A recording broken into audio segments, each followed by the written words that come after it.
our process before having bulk gas manager, and when we would bring a customer on, we would pretty much guesstimate how often we should go there based on tank size, things like that, and of course what usage they said they would do, and how often we revised that was as often as was as accurate as the deliveries would be made.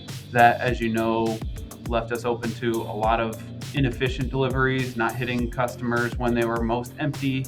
Is pretty much just, hey, you're every 6 weeks and I show up, regardless of usage. So Bulk Gas Manager has allowed us to real time, either through telemetry feeding in, tell us where our most empty vessels are.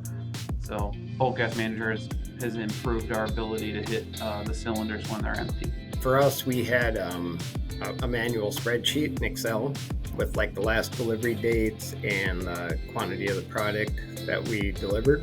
And the dispatcher would go through that each Friday and try and put together a route for the next week, basically guesstimating where and when to go, looking back through delivery dates and quantities, which took him probably 6-7 hours a week to do the next week. Yeah, there was always adjustments happening and outages. You just kind of plan for that it's going to happen a few times a week.